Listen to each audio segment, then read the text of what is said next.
Let's get started then. Good. All right, we will kick off with the Pledge of Allegiance.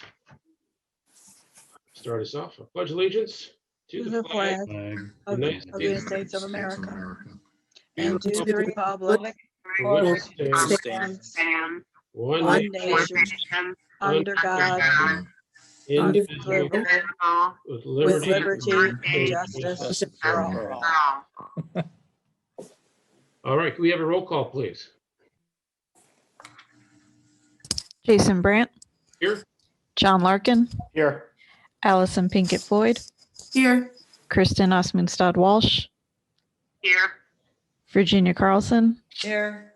Ken Marshall, Here. Sue Wiggins. Here. All right, do we have any public presentation this evening? We got no Sue? emails or anything at all. All right. Can we get a motion for adoption of the agenda?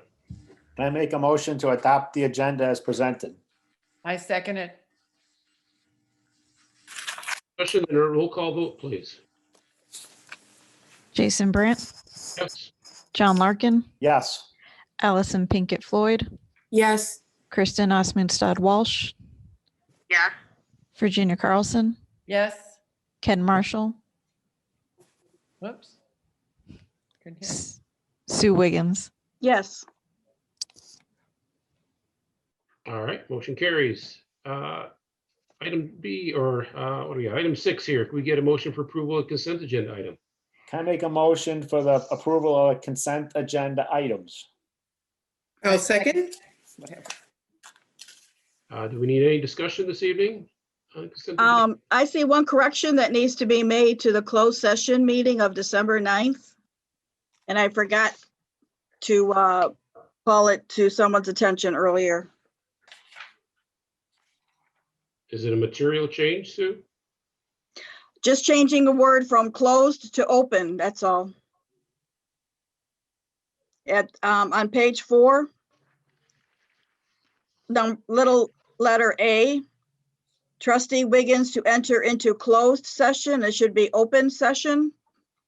Just, Oh, just a little thing. All ayes, no oh nays. yeah. Right. Got it. Angela can make that update. Is this time to ask a couple of questions about the revenue and expenses versus budget report, or is that a little later? If you, Oh, that's now. Okay, yeah, it's part of the consent agenda. Okay, I've noticed some significant disparities in some of the revenue and the expenses of various ones, but I'm assuming that that's simply everything is topsy-turvy because of the COVID situation. Is Claudia here? I don't know. No, doesn't sound like it. Okay. Michelle, is Claudia with you? No. Claudia just walked in the room and we're gonna share. Let me get my mask on and give her the screen. Can you please repeat your question to the both of us, Ken? Thank you. Sure. Is she available now? She is. Hold on a moment. Okay. Yeah, just a couple. I was commenting about some disparities in the revenues and expenses that were substantial from last year to this year. And I understand things have gone topsy-turvy because of the COVID thing, but it's my understanding that the way this budget is set up, that if we don't quite get what we expect in some areas, it'll be made up in other areas. Like, for instance, we're not generating any copiers and printers, public copiers and printers revenue, but conversely, we're spending next to nothing on travel and training because of COVID. So is it fair to say that this is pretty much going to balance out? And in your opinion, we're not going to have a problem later in the year with budget items? No, I don't anticipate that we're going to have any problem. Neither does Michelle Baumann in terms of what we've saved unexpectedly and primarily due to COVID. If at any point we anticipate that that changes, we will be back to you in rapid speed. Okay. Yeah, just again, telephone expenses obviously have gone up, but Yeah, has very gone down. modest. So overall, as Yeah. long as we're within our spending parameters, we're going to be okay, I assume. Yes, and if you think about year end, Ken, when we usually transfer a surplus, it's accounts that are underspent. So I don't think we have anything to worry about. And if at any point we think we do, we will let you know. Okay, thank you. Anything else on the consent agenda items? If not, then could we have a roll call vote, please? Jason Brandt, Yes. John Larkin, Yes. Allison Pinkett Floyd, Yes. Kristen Osmundstad Walsh, Yes. Virginia Carlson, Yes. Sue Wiggins, Yes, Ken Marshall. Yes. All right, motion carries. On the committee reports, audit committee. We have not met. We are going to meet next month. Thank you. Director relations. We have not met. Thank you. And policy bylaws. We met briefly last Friday via Zoom to discuss a COVID, I guess, allowance that we want to review with the full board tonight. All right. Do you want to do that now? No, we'll do it. It's on the agenda here, right? So we'll cover it All right. at that point in time. I was just trying to see which one it is, item C. So, okay, so anything else on the policy bylaws? Nope. All right. Any unfinished business? Nope. So item A here is a discussion point regarding the new library. So Sue, did you want to kick us off there for that?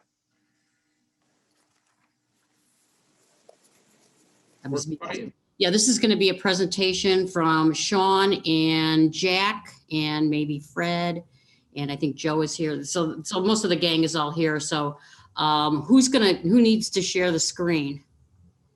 I'd like to share first, and then I think Fred or Jack needs to share next. Okay, I'll give you guys, you can all share simultaneously then. So would you give a little background on the people who are going to talk in case we have members of the public who don't know who these people Okay, are? Sean Kelly is with Ingrid Anderson, and he is the lead architect on our project. Fred is also working with Frederick Quinn and has helped put together the budget along with Jack Hayes and Jack Hayes is with Frederick Quinn. Joe Huberty is also with Ingrid Anderson, and he is on here somewhere too, I think. And Sean, is there anyone else that you want to introduce? Nathan's here with Ingrid Anderson too.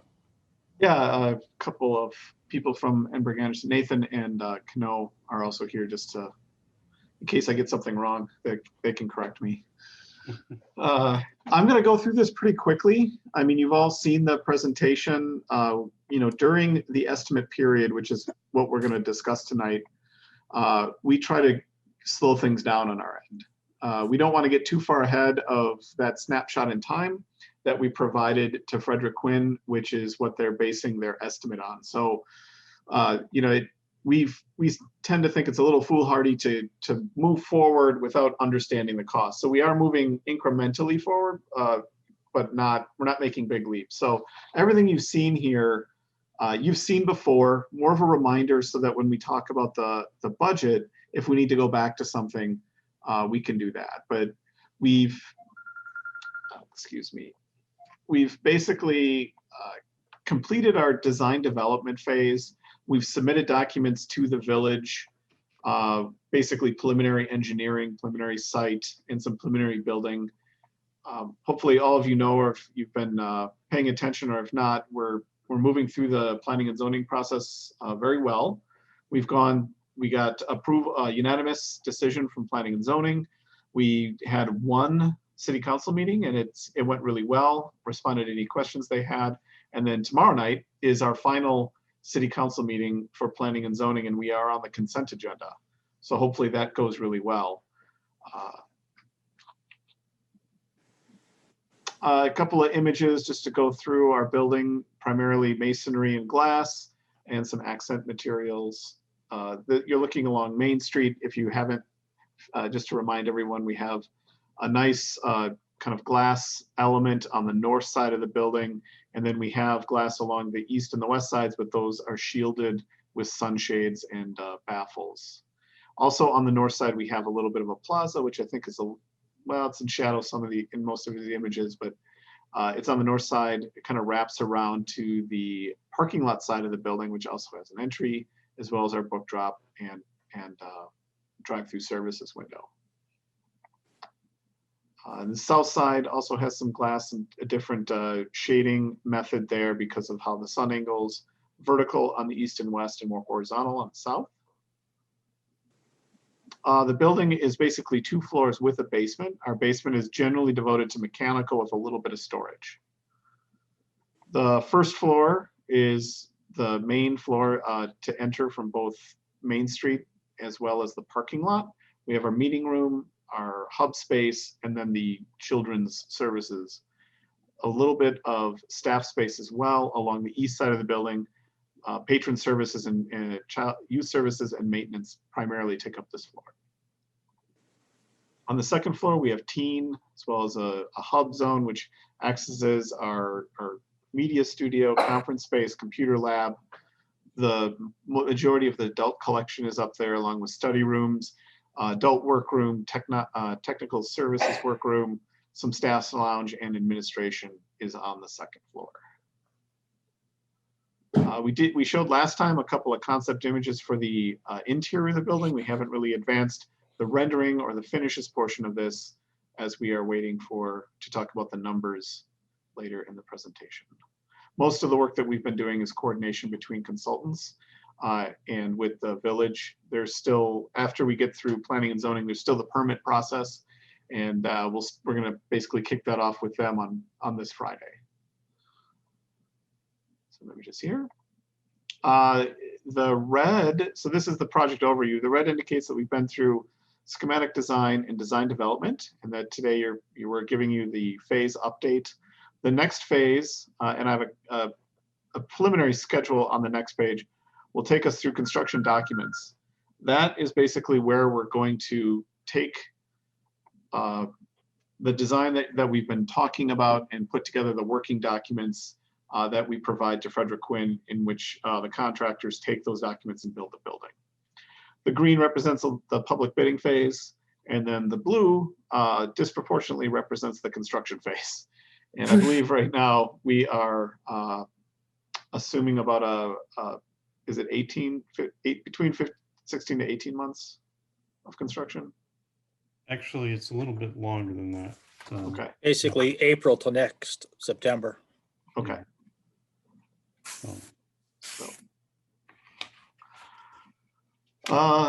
So that's more of the big view. We do have a couple of schedules. I won't go into the main detail unless you want me to, but one of the next steps that we're going to start working on is remediation. So right now we have Midwest Environmental working on creating remediation documents. Hopefully, we've talked about this in the past that hopefully you know, but Mr. Z's does have quite a bit of asbestos in it that we need to take care of before we can actually take the building down. So that process, once you close on the property, they'll be able to get in there and do that. But before we can get in and remediate, we do need to put together remediation documents and then go through a bidding process to bid out that work because it exceeds the $25,000. Once those bids come in, they'll be reviewed, possibly a special board meeting. And again, I haven't really discussed this in detail with Claudia or Sue, but you know, the intention is to try to get through this in a relatively fast pace, and then hopefully get done sometime early April with remediation. Will that remediation be one company doing both buildings? Yeah, the intention is to bid both buildings out, and then one company would get the contract for both. Okay. Once the remediation is done, what the next step would be the actual tear down of the buildings? That's correct. Yep. And how soon, assuming remediation is done on day X, how soon afterward will it be day X plus 1 or day X plus 10 or day X plus 30? Do you have any idea? Yeah, we put a weekend that might be a little, I think the remediation has a little bit of cushion in it. So once the remediation is done, we have to do final testing. So the same company that put together the documents will go through, because they are an environmental engineer, and they'll test the building and get the sign off that it's safe. that the asbestos and has been removed. And then once we get that certificate, the next day technically, as long as we have a permit from the village, which they've said shouldn't be a big issue, we can start tearing it down. Thank you. And that's really the next schedule. I wanted to point out that we kind of have two tracks of work going forward. We have the track of work, I'm calling it just bid package 1 for now, or BP1. That's to get together demolition documents and site. We're going to do building and site and possibly site utilities as one package. That way you take the building down, you demo the site, and then you're doing all the utility work. And then bid package 2 would be the remainder of the building.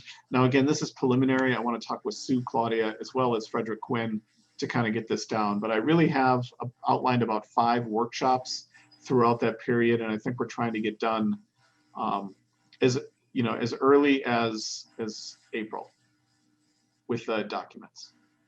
Good. That is really all I had. I don't know if we want to go back. I think I'm really just the opening act for tonight. This is really more about Frederick Quinn. So I'll gladly turn it over to them unless you have questions. Okay. Doesn't sound like it. It's Oh, there's Kristen. Oh, there's Kristen. Mic on, Kristen. We see you. So I think we're the next act to talk about the budget, and if there aren't any questions for Sean. Yep, so- you're next, Jack. All right, so what I'm gonna do is I'm gonna share my screen and bring up what I'd like to do is I'd like to start with kind of the big picture and work our way down to the level of detail that gets everybody comfortable. And it's been a while since we've been in front of you, so I'm going to start at the bottom here and remind you where we were. The column on the right, can everybody see my screen? Yes. Okay, the column on the right, which totals 27,704,000, was the number that we presented the last time we were up, that we were in front of you, which indicated that we were roughly $465,000 over budget. But our advice to you was to let the process play out. We felt that we were close enough, within a couple of percent, that that number was going to shrink. And being early in design, that we would be confident that we would be able to get it closer. And Sean was very modest in presenting the level of detail that they've been working on in their design development phase. You're seeing the pretty pictures, but we have dozens of drawings and hundreds of pages of specifications that give us a framework to develop a detailed cost estimate that Fred has been working on.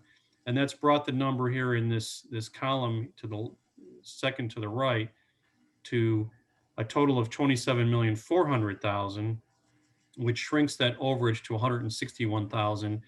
And I'd like to present it in 2 pieces. So I'm going to go back to the top. So let me pause for a minute. It's a little bit over, but at design development, that's a negligible amount that shouldn't cause anybody any concern at this point in the process. We have a high degree of confidence this project is on budget, the design is on budget, and everything is tracking. And the large reason for that is this top, on my screen, it's kind of a light grayish or a light purple color. Yep. You can see that the total construction budget dated under the column dated January 19th of 21 is 20,246,000. Well, that's come down from last fall when we were at 20,670,000 because of the hard work of Fred and Sean and Joe and Nathan and the engineers and all the people behind the scenes that are working to make sure that you get the building you want for the money that's been allocated to it. So that construction budget has come down over $430,000 from last September, which is virtually makes up almost all of the overage that we had back in September in the hard construction costs. Now, you have other costs as an owner besides construction costs, which are called soft costs. In this next section here are the typical soft costs. So there's fees, there's FF&E, which is furnitures, fixtures, and equipment that have to be purchased to go in the building. That number has been adjusted up slightly based on some more research that's been done. We've also included this technology allowance within this budget. Previously, we were under the understanding that it was going to be kind of an ongoing expense carried out of your operating expenses, but we've included $60,000 in the project cost now. So just between those two numbers, that totals about $100,000 of the 160 that we're currently projecting to be over. So it's really at this level of estimate and knowledge of the project. Like I said earlier, we're very confident this project is on budget for the design that you're seeing.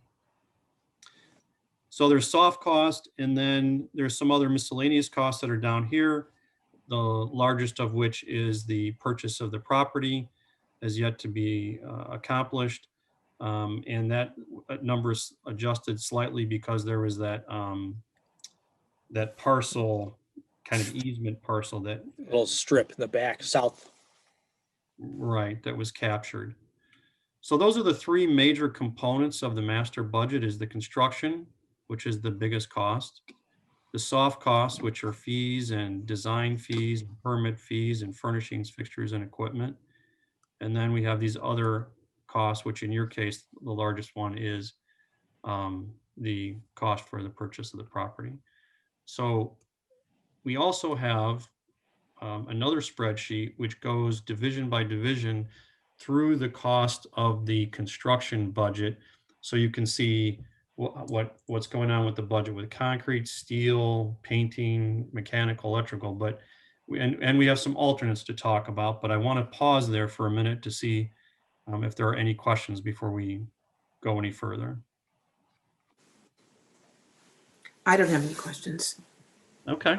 I just had a quick question. On technology, is it possible that we are going to take some of the stuff that we have currently in use to the new building, or has that been rescinded?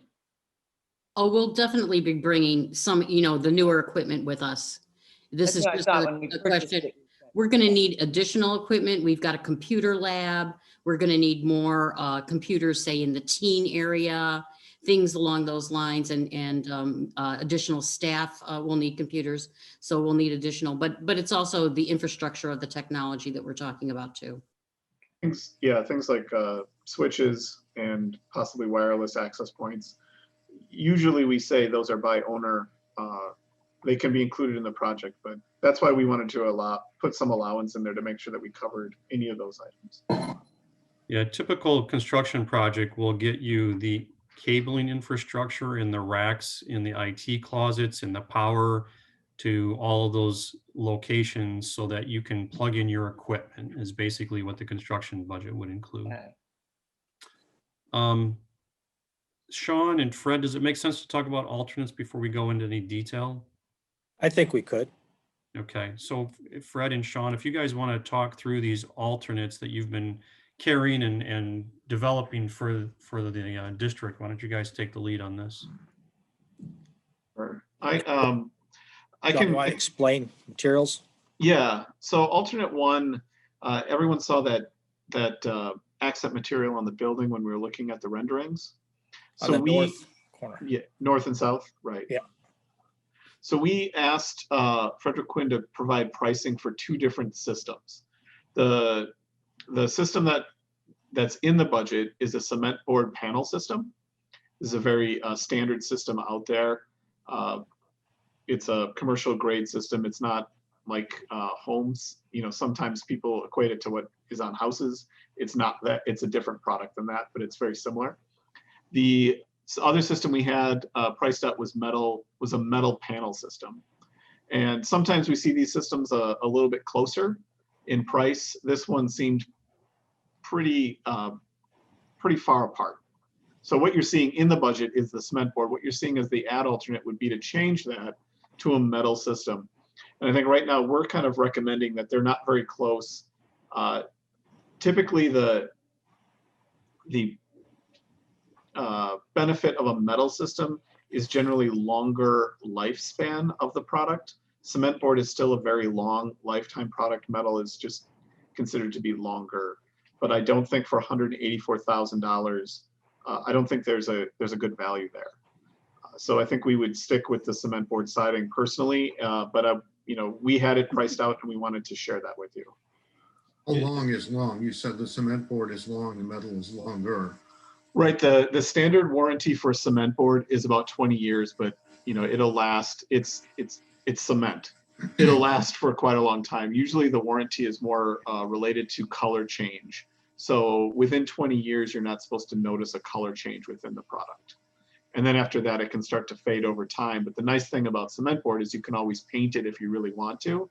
That would just then becoming an ongoing maintenance item. Metal, typically the finishes on that can be up to 50 years. I have not found a company that will warranty it for 50 years. Typically the warranty is similar, but the argument in the industry is that it'll last up to 50 years. Again, one of the problems with metal is usually the cost. We do see it a little bit higher.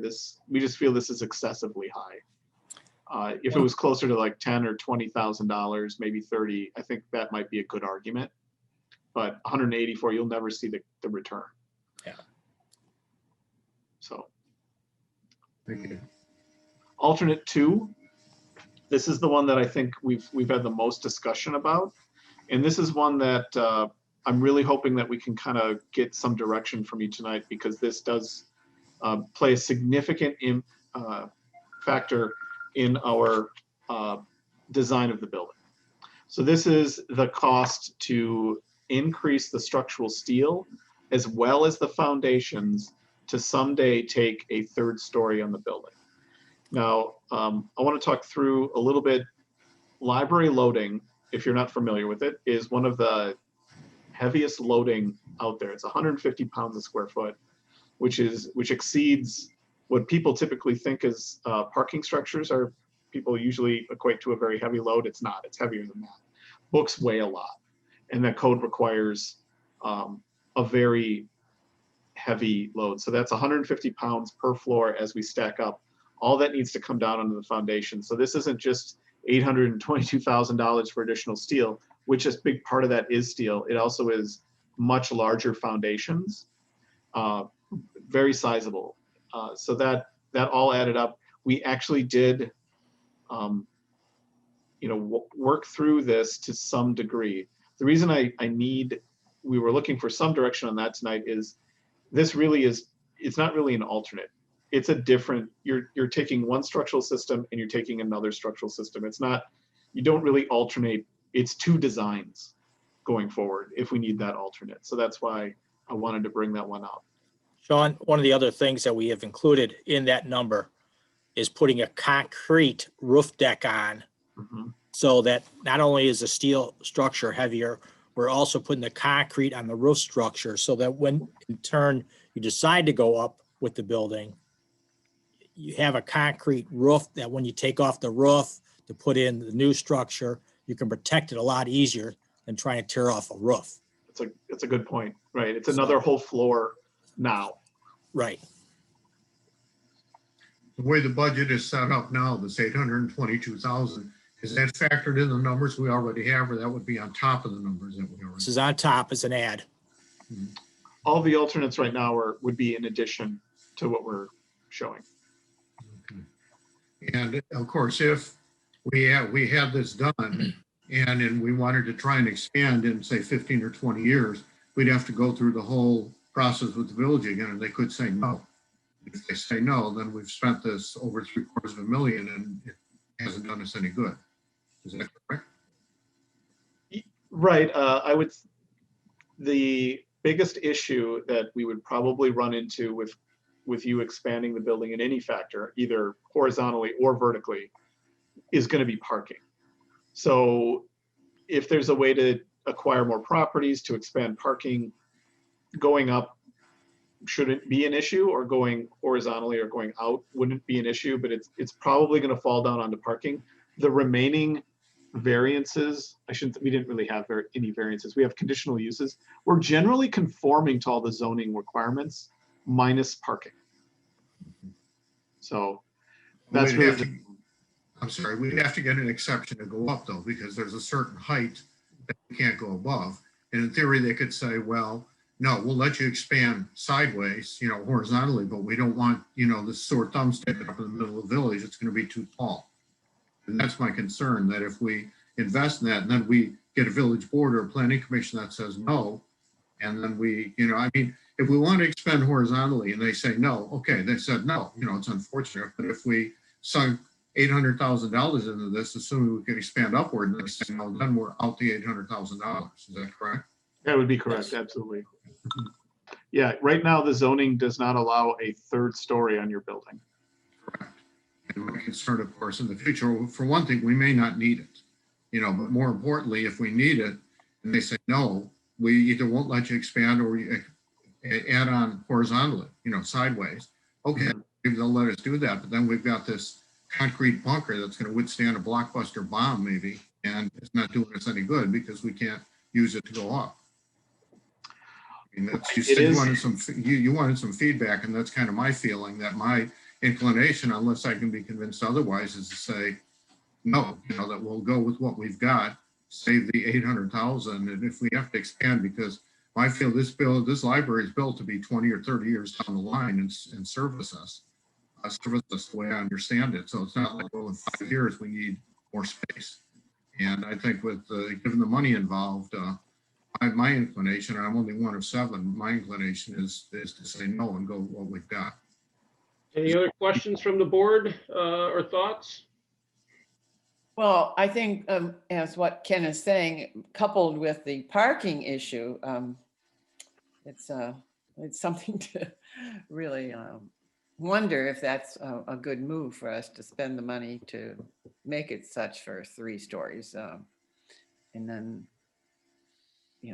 parking would be a concern, and the village is not real happy with the parking as it is, So. Yep. Any other questions, thoughts? Oh, you're muted, Sue. So you're muted, Sue. So Sean, do you want to quickly go through just to let everybody know what these other ones are? Yeah. I want to try and get a decision for you guys tonight on this one if we can. That's what I was going to ask. Okay, yeah, no, take your time.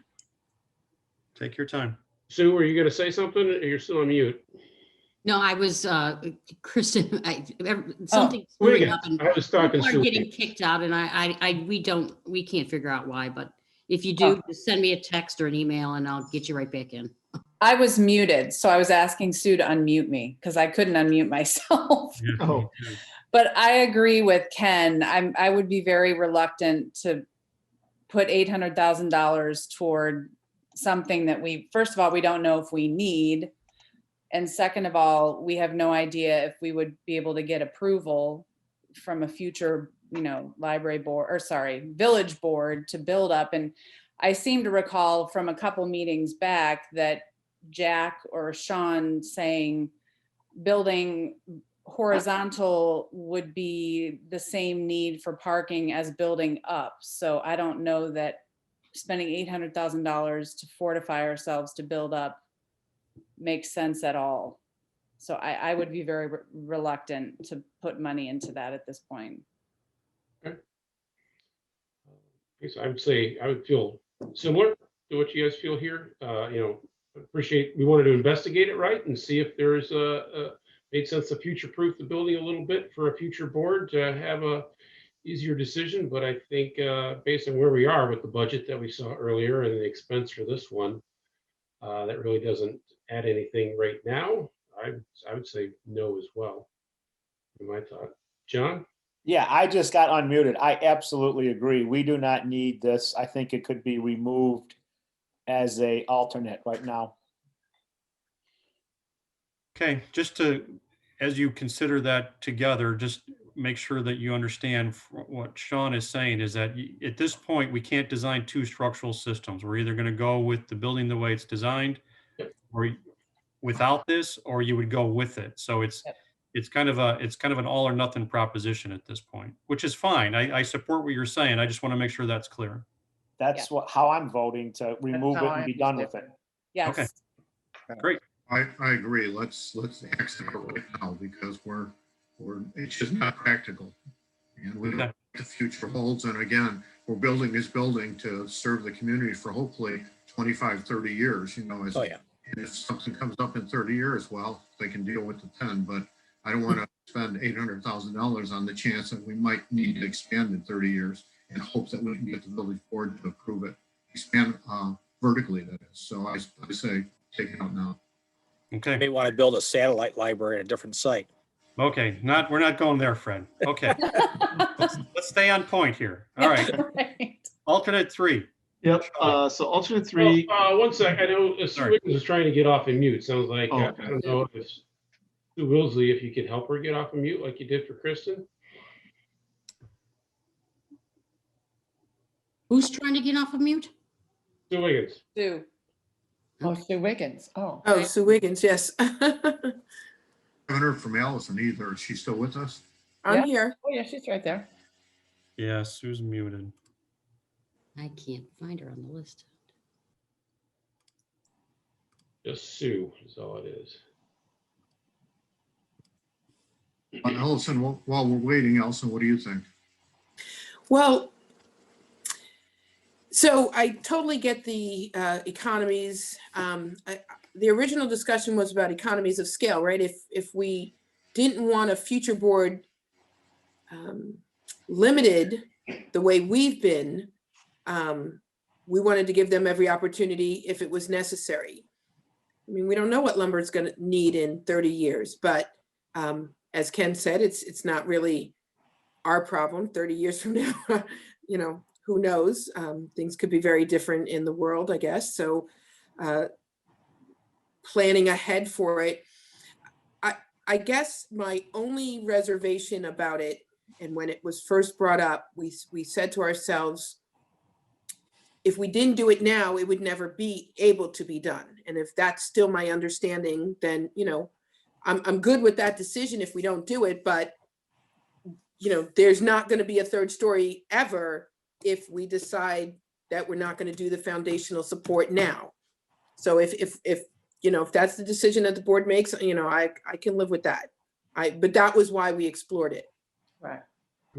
That's true. And I think that I appreciate Allison. I think that we shouldn't just say, oh, it's a future board's, you know, problem. We're washing our hands of it. But I think for me, there's other opportunities other than just building a third story. Right. There would be, you know, looking at horizontal opportunities. Any of them involve parking as an issue. You know, building up still is a parking problem. So I think, you know, we're not trying to be short-sighted. I think I'm just saying the third story is perhaps not the best solution, and a solution we can't even know if it's going to be an option for future boards. Right. No, absolutely. But, you know, if we decide now that we're not pursuing it, then it's kind of a future board doesn't have an opportunity at it anyway. And that's okay. I mean, if we have limited resources, you know, this project is expensive. It's more than we anticipated. And so we have to make decisions about how we're going to allocate the funds we have.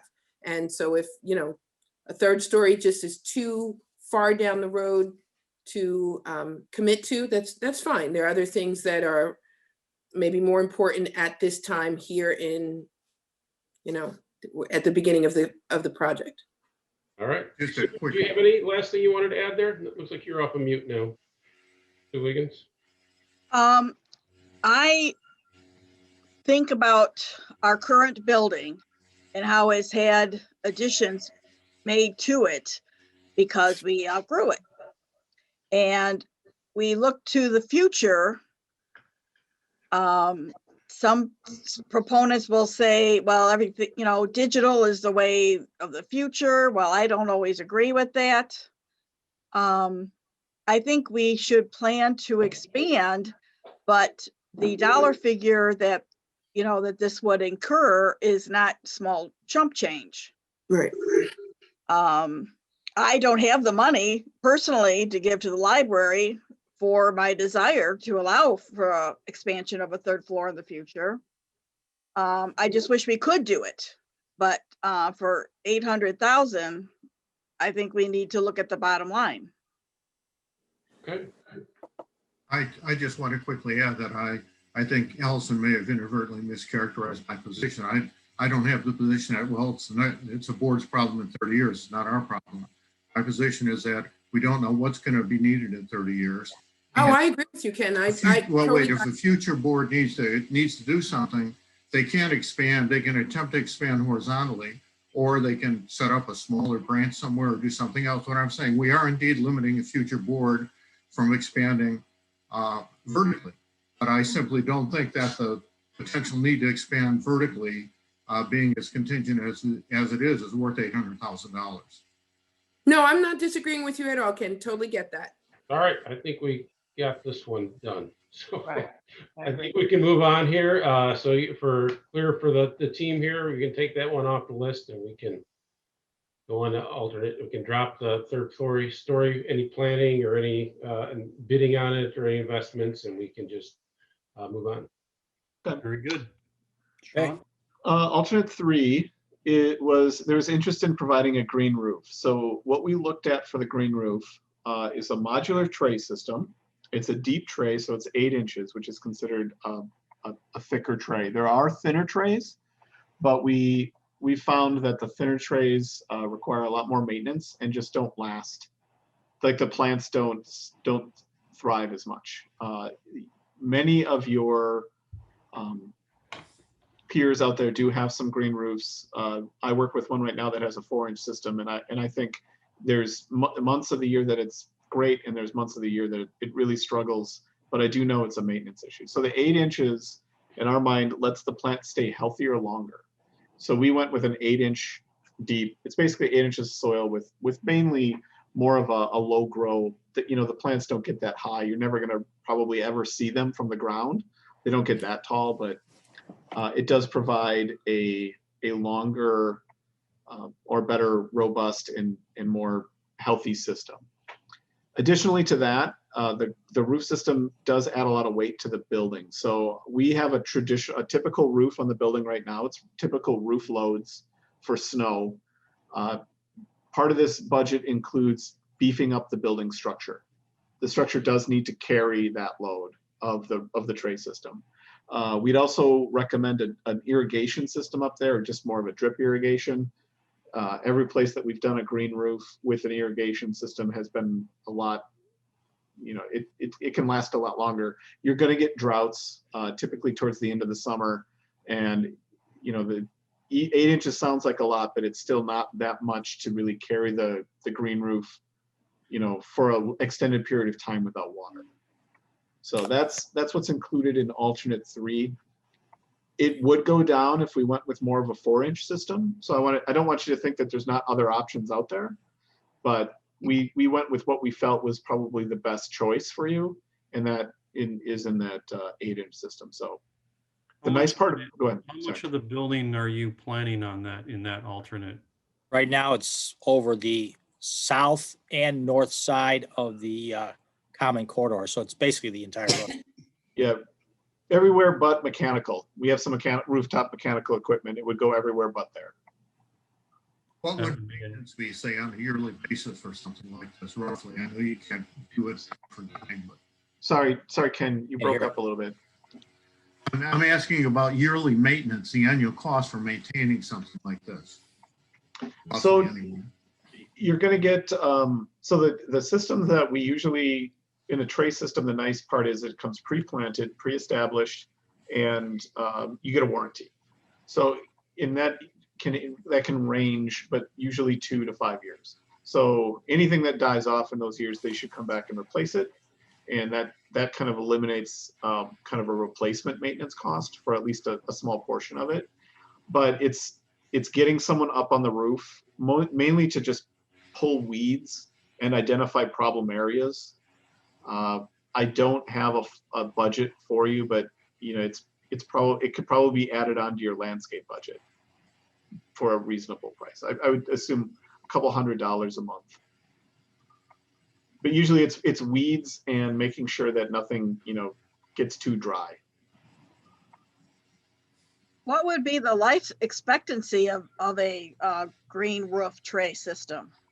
That's a good question. I don't know. I mean, as long as you maintain it, it's like a garden. or like a lawn, because it's low grow. It's like sedums. Oh, So Definitely sedums.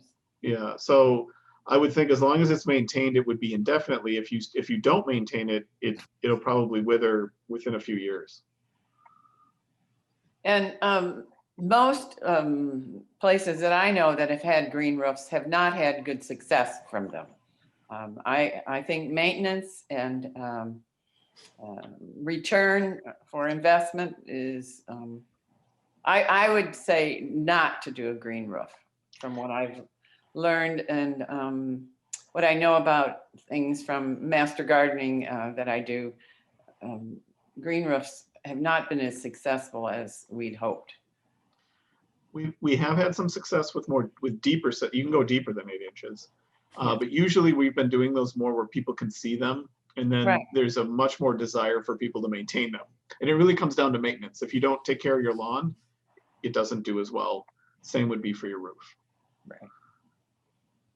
I'm not as concerned about the maintenance of the last one. I'm concerned about $400,000 to put this in.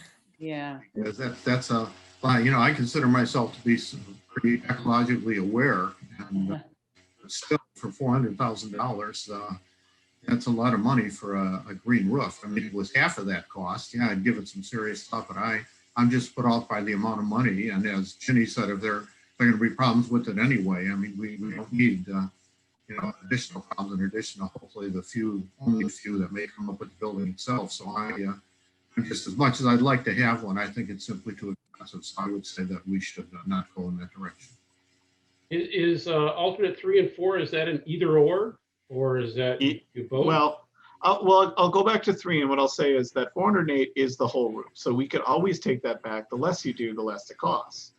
So if it is really important that you have it, we could identify areas to put it in. That could be one option. Or you could combine 3 and 4, and we could do photovoltaic or solar panels in some areas and not others, and green roof in other areas. You know, the only issue is we probably, for a good practice, if you are going to have a green roof area, we're going to want the whole roof to be able to take the green roof load. What I'd hate for you to do is someone in the future saying, oh, there's green roof here, I can go put green roof over here too. So the structural cost would probably still stay the same, but overall we could bring it down. I'll talk about 3 and 4 together. It could be an either or, it could be a combination. One of the drawbacks to solar power, and what you're seeing here, this number is a non-incentive number. So there are solar panel grant programs, there's solar panel incentive programs, and that's money you get in typically after you put it in and it comes back to you. We have had some discussions with some solar providers, and they're hesitant to give us information right now because a lot of the solar programs were not refunded. So the money for me, this could be a long meeting. is kind of a little light out there. They're hoping that will actually get that the coffers will be refilled in the future and the grant programs will be reinstated. There's definitely comment incentive money out there that I think that we could be a candidate for. And that would bring that $400,000 down. Right now, you're in about just over 26 years-ish payback on this. Our goal would be to get you under 10 years, and that's going to be a pretty big lift if they don't replenish the coffers of a lot of the solar programs. So we didn't want to give you a price. One of the problems with photovoltaic has been giving you an unreasonable number, and that number is solely based on getting incentives and grant money. And then if you don't get those, you're on the hook for the rest of it. And you know that we've gone through that process before where it's such a low price tag and everyone's really excited, but when we finally fill out all the paperwork, put everything in, you know, getting every single grant and getting every single incentive is a high bar. So we wanted to start out with, this is probably what it costs, this is probably what you have to come up with, and then we'll work to bring that number down through different grant programs and incentives. And again, this is solar over your whole roof. If this is important to you, we can reduce it back. We can change it. We can do a lot of different things. but you only have one roof. So you do have to kind of pick which, 3 or 4 or a combination of 2 makes the most sense. And doesn't it also impact the storage batteries or whatever it is that has to be provided for the building? So we typically hook the solar panels directly up to ComEd. So you feed the network every day, and it's basically a meter that runs backwards and gives you money, and that's how you get the payback. We're back on the grid. We're thinking that we're somewhere between 20 and 30% of the power. So of the power that you need in the building to run the building, we think the solar panels on the roof can come up to somewhere between 20 to 30. Maybe we can get better than that, but right now that's the conservative estimate is 20 to 30%. So you would buy 70% of your power from ComEd, and you would basically get 30% of your power from yourself. That's where you were talking about the payback. Right. The payback, yeah, the 26-year-ish payback is based on ComEd giving you some money every month for the power you provide them. Would that be a contractual thing Yes. with Edison? Would that be year by year, or would there be like a 20-year contract or something? Because I hate to do something like this, and then in 5 years have Edison say, well, we're ending this incentive, we're ending the contract, and then Right. Those are 26 years. Yeah, there's actually a couple different ways to do this. One of them is that you self-fund, which is what this would be. You fund a solar panel, and then you get a contract with ComEd to sell it back. I know that the contract's longer than a year because we just researched this a couple months ago for a different project. I think it was somewhere around 5 years, but I don't know that full contract width. The other way is that you can go with a company out there that will fund it for you. So they come in and then they put their solar panels on your roof. They get all the incentives, they worry about the grants, they worry about everything. But you then pay your energy bill every month to them. And then they basically work it out so that, they're not doing this to lose money, but it's a really nice way that in some cases, you don't have to front any cash. But you're basically paying for it over time, because they may not be charging you 8 cents a kilowatt hour, which is what you make now, or somewhere probably around what you do now. They're probably charging you 9 or 10. And so you generally pay that $400,000 over the course of a contract with them, and their contract is usually 20 years. But just to remind everybody, this number and this alternate is based on solar panels on the entire roof. Mm-hmm. Fred, you're muted. So there's a yeah. The only roof that's not covered is the high roof over that center long corridor. Slope roof. Slope. The flat roofs. Hypothetically, if we decided to do something like this, say solar panels on the whole roof, will that mean reinforcing the structure at all, or yes? Yeah, it's a little bit of a structural increase for it. Which will increase the cost of the building itself then. Right, but that's factored into that number. And affecting the alternate. Yeah, we put that in the structural increase for 3 and 4 is in the number. We could not retrofit and put solar panels on there at a later time. That is a great segue into what I was going to propose. That we look at actually reinforcing your roof. We do this a lot. We reinforce your roof to take solar panels because it's not really a huge upgrade to the roof structure. It is something. It's not nothing, but it's a much smaller number to make sure that you can do this in the future. The downside is, obviously you pay it up front, but we did a project like that up in Wisconsin, and I think it was, Joe, you might be able to help me out on this. It might have been 15 years after or 10 years after they put solar panels on the roof, but it was ready to go. John, this is Claudia. Quick question in terms of, like hurricane or storm damage to solar panels. Can you just comment on how that's handled? Yeah, if you buy them yourselves, you'd have a warranty period, but that would be part of your insurance. If it gets damaged, you have to repair it because you own it. If someone leases your roof from you, it's their panels, they take care of it. It's their insurance. But yeah, I mean, just like anything that gets damaged it would go into your insurance. And it is susceptible to hail damage. Or, alternative, we could choose to buy power from a solar provider as well, right? Wherever else, we just get Right. our power from them.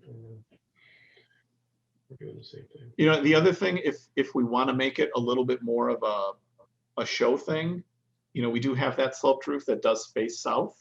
We could look at just trying to put it on that sloped roof, but I would want to let you guys know that it's probably more of a statement than it would be like a money generating element. That you would be, showing people that, alternative energy is important, but it's more of an educational. Yeah, no, when I said I thought we should explore solar panels, I'll just speak for my interest in it. I think it's crazy not to build a building in 2021 that isn't taking advantage of, the most sort of green, earth-friendly technologies. I don't want to do it to make a statement. I want to do it to benefit, our electrical expenses and all of that. So that, that was my interest in it.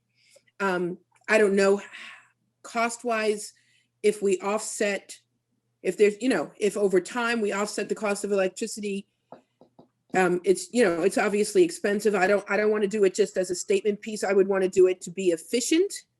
So, I don't know. I mean, I'll put that in as my thought behind it, and not to do it just to promote green technology, but it should be worth it to us financially. Like, it should help fund our electrical usage. Yeah, but Sean has already said that it would be 20% or 30. 20 to 30. Yeah, so that's a very small amount. Well, but that's now. I mean, we're talking I hear about the duration of this building, and I imagine technology is going to get better and more efficient. But anyway, I just think we're building a new building in 2021, 2022. How are we not thinking about green technology? Well, the nice thing to your point is that maybe these incentive programs get funded throughout time, their ups and downs, and just building it in so that you can do it in the future. There might be a program out there that is much more funded, and then it makes the numbers look a lot better. Okay.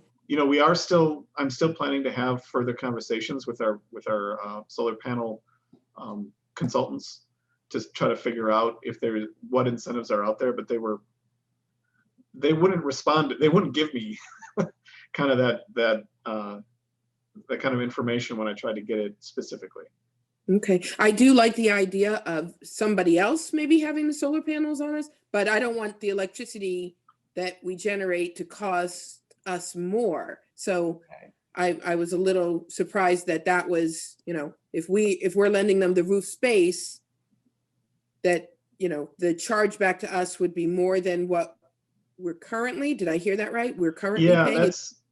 I'm actually working on one, or we've been reviewing one for Streamwood, and that it's about in there. They need to make up the difference. So the contractor looks to you to make up the difference between what they can get from the incentives and the cost of the panels. So just keep things moving here. So do you need a decision tonight, Sean, on this, or is this be coming up?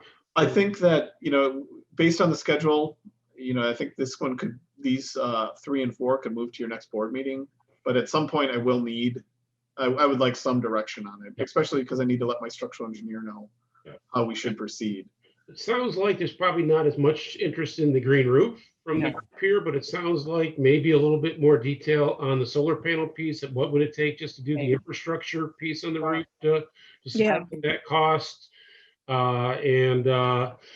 Maybe can't guarantee what the grants would be, but if we were to apply for grants today, what would the discount be off of that, right? I know we can't guarantee it, but just some idea on those couple of areas to help everybody make up their mind on that.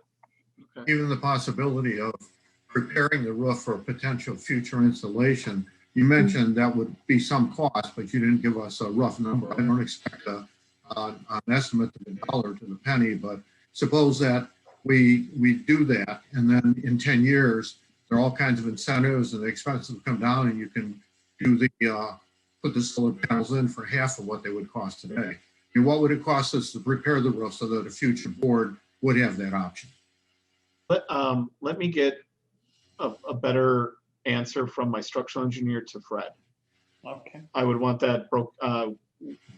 He gave more of a range. He basically Just give gave me like a some steel, poundage. like he gave us like a steel and like a tonnage increase. Add this much tons to the roof. And I think that we wanted that a little bit more refined before I give you that number, but we'll do that quickly. Our next board meeting is in 2 weeks. It's February 10th. So hopefully we get the information by then. Maybe we can make a decision about alternative 2 and alternative 3. I'm sorry, 3 and 4 at that time.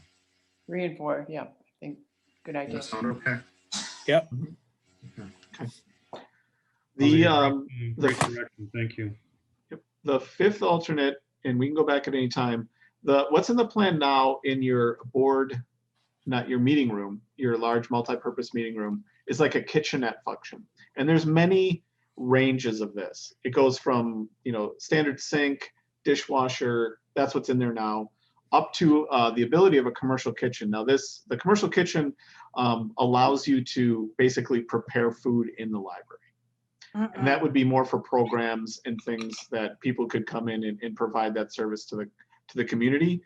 We wanted to give you like that 94,000. The reason that it's so high is that's commercial grade equipment in your building, and we wanted to see what that would cost. So we asked Frederick Quinn to kind of put that together for us. So I did talk about this a little bit with Sue and Claudia and the staff. There didn't seem to be a huge, and I don't want to speak for you, Sue or Claudia, but there didn't seem to be a huge interest in the full kitchen. But there was interest in maybe could we add a few pieces of equipment that might be able to change it from a kitchenette, maybe kitchenette plus, that might allow more flexibility with programming, but something that wouldn't make it a kitchen. I agree strongly with my foods background. I don't think we want to get into a preparation area, but we do need a bigger space than we have currently, which, is only to plug in coffee and get things out of the refrigerator. I think we need a little more counter space, some, where you could wash things, the sink and like you say, the dishwasher, cabinet space a little bit, but not big food preparation. No. And all that's included. Microwaves are, all that stuff, okay. Yeah. I agree. I mean, you're talking about a space here next to the meeting room. I mean, suppose that somebody wants to rent a place for a 25th anniversary party. Nope. No. Can't do. Yeah, No parties. Just programs. I mean, I would say just from the staff, I'd like their input from Sue or Claudia. If you had any final input. Claudia, I'll comment real quickly. We did not want a commercial grade kitchen.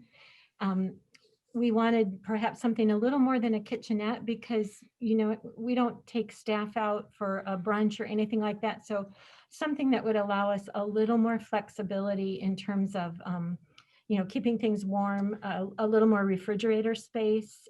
Ginny, you're absolutely right. A little more counter space that would make it a little more functional for the programs and meetings that we have. But I also think that there are county and village health codes that we didn't necessarily want to start to try to entertain. All right, I think we can say no to this one then. Let's take that off this.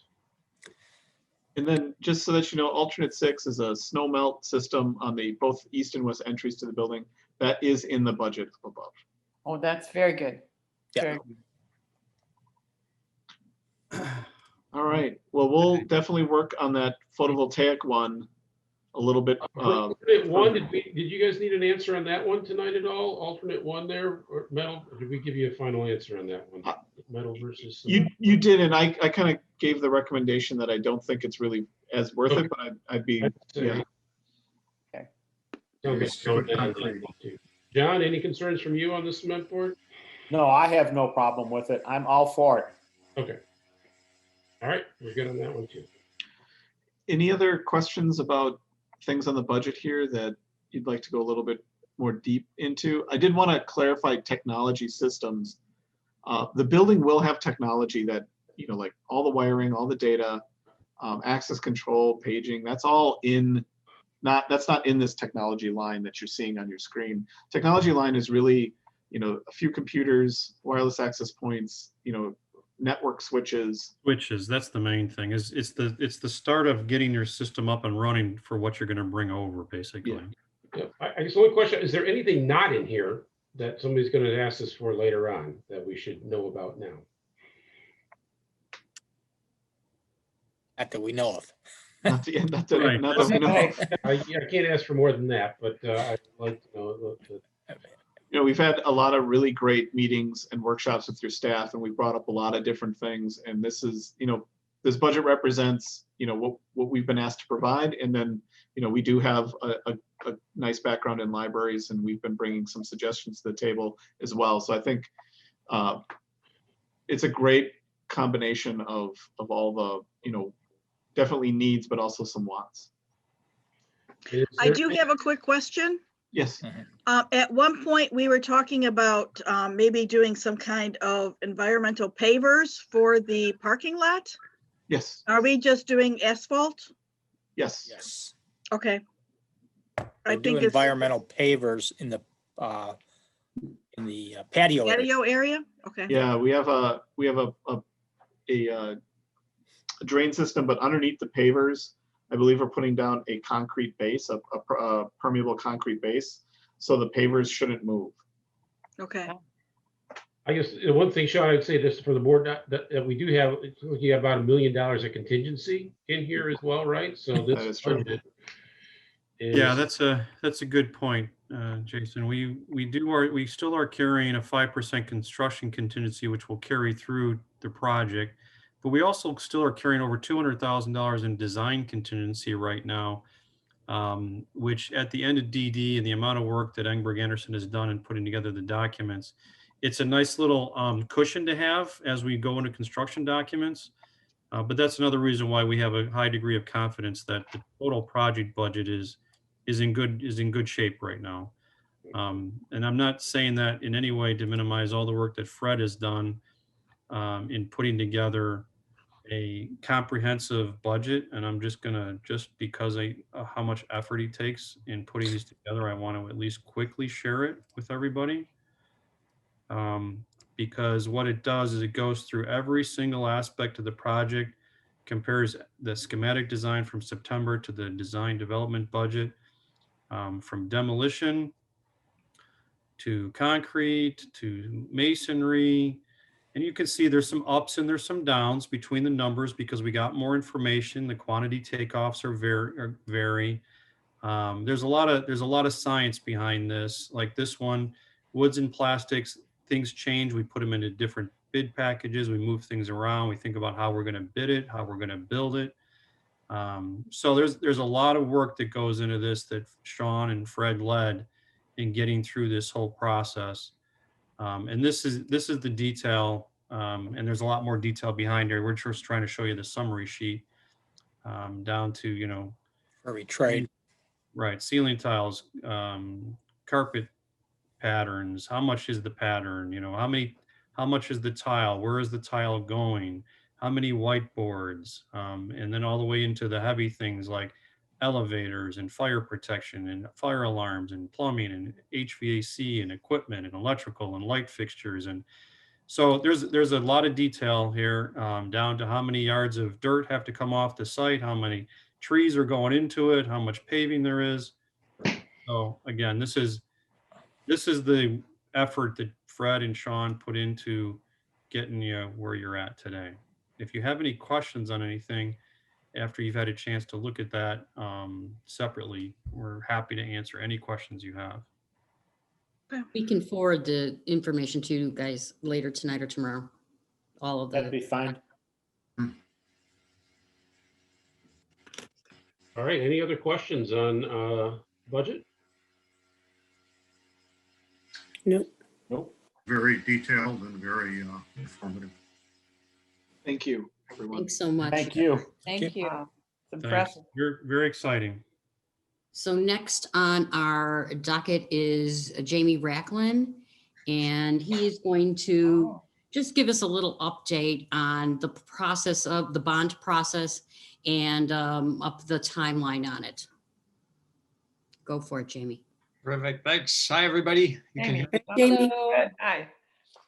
So this is a little bit of a repeat from the last meeting, but just as a refresher. So as things get closer to reality here, and good luck tomorrow, we got to turn our attention to actually financing the project.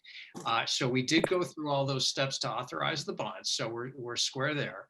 But now it just becomes a question of timing. And I think I said before, the best time to borrow is when you really have the budget nailed down. So we're getting closer to that. And the process for issuing the bonds takes, 60 to 90 days comfortably. So we want to be starting that process probably now. You can't get into trouble by starting too early. There's some procedural stuff and data gathering and composition that needs to be done. That can be started, and if we get ahead of the game on that, that's fine. It'll just wait till the project catches up. The big question, obviously, is how much to borrow and how to pay it back. And so to figure out how to borrow, we're going to be working on refining the numbers, figuring out how much cash you have comfortably available to contribute to the project. The balance has to be borrowed. And then in terms of paying back, obviously the two factors that are important there are the amount that you borrow, but also the time period over which you pay it back. And so we'll be coming up with, over the next couple of weeks, at least a preliminary budget with some scenarios so you can see what happens if you take different approaches to paying off the bonds. And I think the plan is before the next board meeting, I think we even have a date like February 6th or 7th, if I recall, to have a little workshop and go over some of those scenarios so you can start thinking. You don't have to decide. Remember, we're 2 or 3 months, 3 months probably out from actually issuing bonds. But you can start thinking about how you want to make those decisions for how much you want to borrow and how you want to pay back. I guess I'm making an assumption here, and I didn't hear it in the presentation, but one of the questions obviously is now that once you have the approval officially tomorrow, how far are we? How long is it going to take to get that process of actually bidding the project? And if I missed that, I'm sorry, I just didn't hear it. We're going to try to bid some of the initial demo and site work in the April-May timeframe, and then quickly follow that up with the bidding for the rest of the building. Perfect. So you back that up. We're well outside of 60 to 90 days from there, but it's time to get going. And I imagine the first money, until you actually bid out the project, you certainly have enough money, plenty for the demo. Right. And site cleanup. And so I expect you'll use cash for that. And then we'll have to refine the numbers as we get a little closer. Yeah, for purchasing the property. Yep. So. I'm sorry? And we have enough cash to purchase the property as well. So, right. Okay. Any questions for Jamie? No. Can we expect a further update then at our February 10th meeting? Yes. Okay, thank you. I want to make that clear. I'm going to actually be sending all of you an email tomorrow, and we're going to be trying to see if you're going to be available for a special meeting on the 6th of February. It's a Saturday morning. And we would have 2 back-to-back meetings. One would be to finish the work that we had started on strategic planning with the mission and vision discussion. And then Jamie could be in the second meeting to give us some options about what types of structure the bond financing could take. So if you can check your calendars and see if you'd be available for a couple hours that morning, that would be terrific. And I'll send that to you tomorrow. Probably the right section. Sue, I had a couple questions on, assuming it goes well with the village tomorrow on closing on the properties and that next step in that process. Would we be looking to do that this month then? Quickly, I assume soon after, or?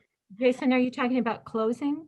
Yes. Yeah, we had Sue and I had a virtual meeting with Howard and with John Mentz, looking into the steps that we need to take. And Howard is double checking that we close within 30 days. And we'll need to bring an ordinance to transfer funds forward to you, but we're starting to line all that up. We've reached out to our insurance agent, but we would want to close as quickly as possible, crossing all the T's and dotting all the I's. So we'll keep you informed as we continue through that process. I think it's fairly straightforward. We do have a few things though to follow up on. So we would anticipate just as soon as possible and practical and based on your availability. Thank you for that. That answers all the questions on that one. So anything else on item B discussion? I think we're good there. Can we get a motion for item C on our agenda? I'll make a motion for item C. That's the policy U1. Oh, we're on.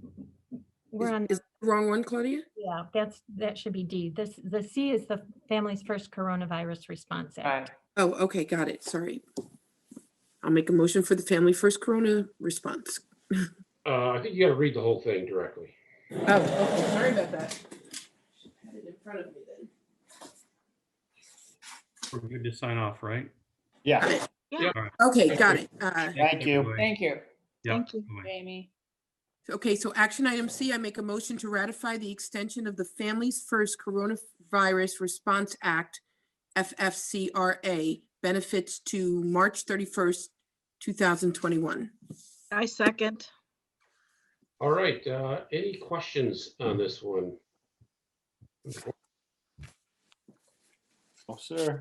Oh, Okay, I think we're pretty good then. We can do a roll call vote then, please. Jason Brandt, Yes. John Larkin, Yes. Allison Pinkett Floyd, Yes. Kristen Osmondstad Walsh, Virginia Carlson, Yes. Ken Marshall, Yes. Sue Wiggins. Yes. All right, motion carries. Can we get a motion for item D on our agenda? Okay, make I a will. motion to approve the extending the expiration date for card holders in good standing to December 31st, 2021 for any Plum library card that expired in 2020 or will be expiring through September 30th, 2021. I'll second. it. That, Claudia, did you want to give a little bit of background on this one?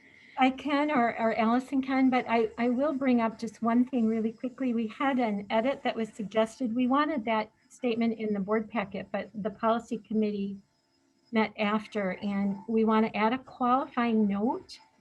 So approve extending expiration dates for resident cardholders in good standing to December 31st, 2021 for any Plum Library resident card that expired in 2020. This wouldn't apply to our non-resident cardholders. And then I think if there's any specific questions about this, I know that the committee was pretty thorough, so what can we share? Well, one thing Claudia had told us during the committee was the policy's not being revised. It's right. We're able to do this without a revision to the policy. It's basically just a temporary measure due to the COVID pandemic. And your other point, which I took to heart, Claudia, was at one point we were making an extension for people who couldn't come to the library and renew, was it cards, whatever it was early in the pandemic. And we kept saying, what can we do for our residents, our card holders? And Claudia's point was, this is something we can do so that, you know, the renewal is automatic. They're not denied access and then have to worry about coming in to the library at all. It just gives us some more time to let this get us past COVID and get us, you know, sort of to a more stable place where we're open and have greater access. But it's a benefit to our current cardholders. Thank you, Allison. I would also add, because this question came up both from Jason when we reviewed the agenda and Ken, it's a very good question, because we've been touting the fact that we've got this ability to renew or get your library card online. And yes, you can do that. But for example, when Michelle Peterson's staff, the patron services, are doing that online, if somebody reaches out to them today in January, they're getting a temporary renewal to March 1st and asked to get that their identifying information into us. So that adds a hardship or a barrier for some of our patrons. You know, they've said, can we copy our driver's license and send it in an email? Well, no, we can't really verify that your card and your email match. So it's really a COVID related, I think, benefit to the community. And frankly, not that it should be driven by a benefit to staff, but much less administrative work to do these one or 2 month renewals on an ongoing basis. So I wanted to make sure you understood, yes, that online option's there. We're hoping to eliminate the need to use that for renewals. Any other questions? Now, the other thing we talked about at the meeting is that make sure we get this publicized as quickly and as widely as we can, you know, on the website, in the Gazette, and maybe a press release to the Lombardian and the Daily Herald, just so people will know that, you know, they can take advantage of this, our resident card holders. It's not something that's essentially a secret. Oh, I never knew that. Well, hopefully we can get the word out and tell people this is going to be available now. Okay, without any other questions, then we can probably go on to a roll call vote then. Should we make sure that the roll call vote states how we're gonna change it to include? The word resident. Right, so I would think Allison or whoever first would have to say it again with the word resident in there. There was Jenny. Allison, why don't you Jenny, Jenny. revise your motion? Yeah.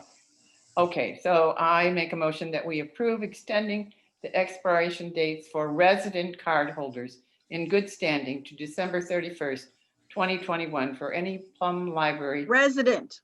Plum. Resident Plum. Plum Library resident. Whatever, you can put it in wherever you want.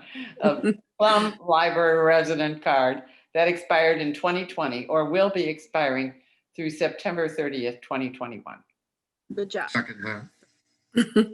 Right, I think we got that down. Can we do a roll call vote, please? Jason Brandt, Yes. John Larkin, Yes. Allison Pinkett Floyd, Yes. Kristen Osmondstad Walsh, Yes. Virginia Carlson, Yes. Ken Marshall, Yes. Sue Wiggins. Last always, yes. Change your last name. All right, communications, anything from communications? Nope. Nothing from Kristen, nothing from Sue? Nothing new. Okay. Anything for the library's director's report? Yeah, this is our spot on the agenda to look at per capita, and we had 5 chapters. I think the summary is straightforward. Hopefully you all had a chance to see it, and this is our 3rd of 4 months. These chapters were all grouped because they're pretty much patron-facing reference readers advisory programming or our patron services, you know, the interlibrary loan access. I know this meeting's gone long. I don't want to shortchange this, but do you have any questions, comments, concerns that you would like us to address? And I had 2 questions and it was already answered by Claudia, so I'm good. I'm good. Just one very quickly. looking at chapter 7, collection management, I see there's something in here. Libraries in close proximity to one another should consider forming a cooperative collection management plan.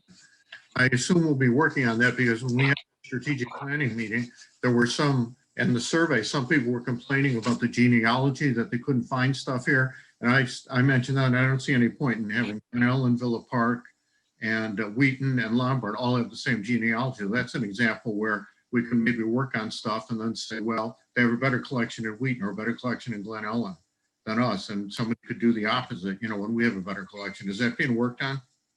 It is not currently being worked on, but I will tell you where we do currently share collaborative collections. It's both of the Overdrive platform is a consortium of collections. We share all of the collection materials that we purchase. And the same is true for our eRead Illinois. And in both those platforms, we also have the option to order hot bestsellers for the digital or audio downloads just for our patrons, but that's an example of shared collections. We don't want to lose sight of it. We're doing something now, but and right now I think, you know, we mentioned strategic planning. We've got the sheet music collection.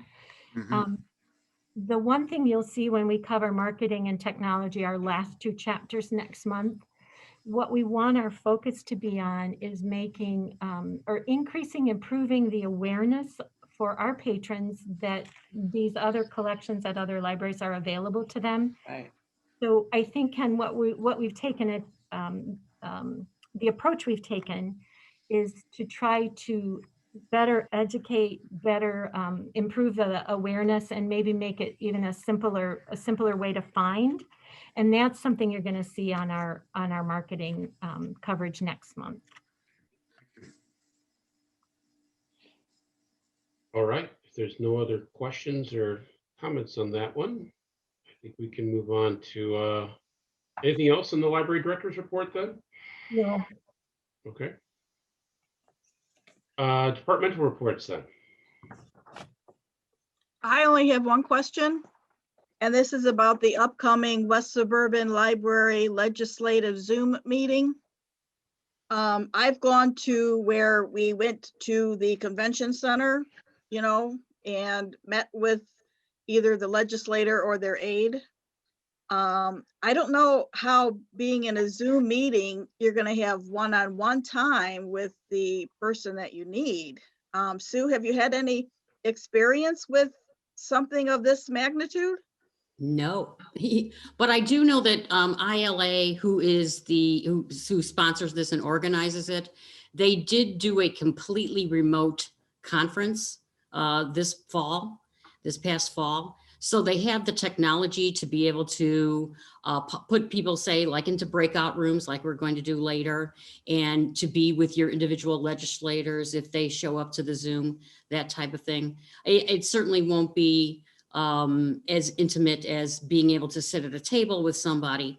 But I think that they would say, you know, which legislator is in your district, you know, who's, and if they are there or one of their aides are there, they can put you in a breakout room. That's my assumption. But they'll, you know, this is a good opportunity to get the updates from ILA about any of their initiatives that they have, the lobbyists in Springfield, you know, what type of legislation is being discussed that would affect libraries in Springfield. And, you know, any particular initiatives that are being taken. And one of them right now I know is that they're trying to make sure that libraries are in the 1B category for getting vaccinations. And there is a lot of lobbying that's going on with the counties and the state government to try to get that to happen. Okay. Anyone else interested in doing this? Kristen did sign up already. If you want me to sign you up, Sue, I can certainly do that and send you the link information. And anyone else who wants to join in. When did you send me the information to? I'll sign you up. Okay, thank you. I'm only hesitant because this kind of overlaps with the time that I'm supposed to be with my mom and doing her chauffeuring. There's no cost to it, Sue? I know, but it's 12 o'clock to 1:30 and I'm usually not done with my mom till 2. Do you want me to just sign you up, and if you can make it, fine. If you can't, then we'll just. Okay, All right.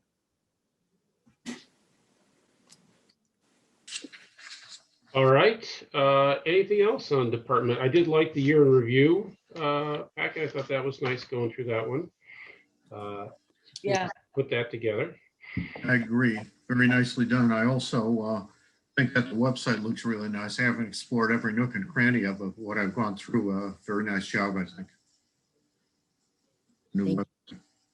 Yep, it's nice to see the library's back open again, and we got our website going, so progress. When I went to pick up my packet, it was very nice to be able to greet our employees face to face. Yeah, I You know? agree.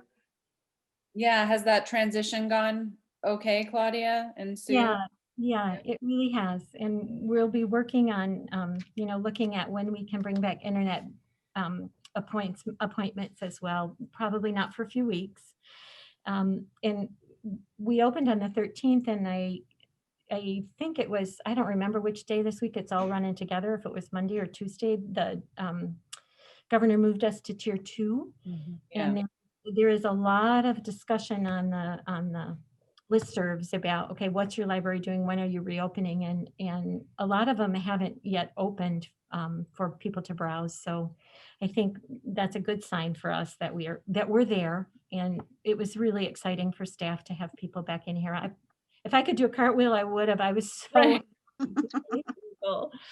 And it had some nice conversations with patrons too. I think they're all, for the most part, very understanding, but also very glad to have us back open, as we are as well.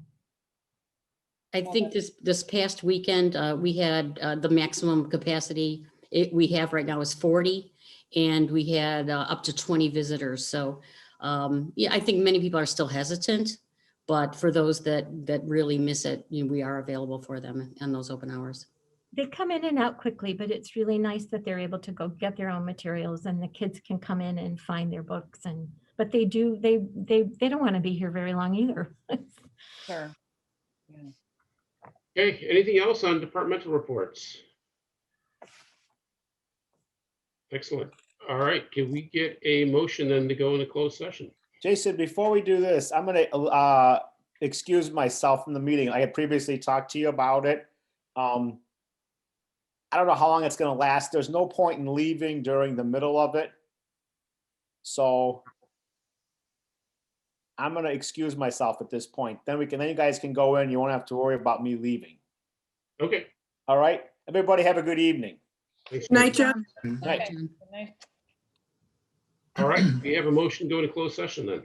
I move that we go into closed session to discuss the appointment, employment, compensation, discipline, performance, or dismissal of specific employees of the public body or legal counsel for the public body, including hearing testimony on a complaint lodged against an employee of the public body or against legal counsel for the public body to determine its validity. I'll second. All right, can we do a roll call, please? Jason Brandt, Yes? John Larkin, Allison Pinkett Floyd, Yes. Kristen Osmondstad Walsh, Yes. Virginia Carlson, Yes. Ken Marshall, Yes. Sue Wiggins. Yes. All right, so for those from the public, we will be bouncing out into a separate breakout room, the trustees, to go through an employment item here. And if there's anything to vote on, we'll come back and and we'll certainly come back to adjourn the meeting as well. So we are back in open session. And Ken. And we can hear me. Ken So still- Okay, hello? Okay. There we go. Yeah. We hear you. okay, so so based on our discussion in closed session, if I could get a motion then for approval of interim co-directors. I'll make a motion to appoint Claudia Crosby and Sue Wilsey as interim co-directors. I'll second that. Okay, roll call vote, please. Jason Brandt, Yes. Jenny Carlson, She's muted. Jenny. Ginny Carlson, She's muted. I have two places I had to. there unmute. she is. Ginny Carlson, Yes. Ken Marshall, Yes, Allison Pinkett Floyd, She's muted. Allison Pinkett Floyd. I don't see her picture. Oh, I don't see your picture either. She may not be connected. She has to unmute herself.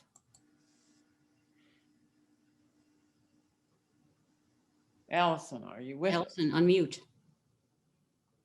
I'll text her.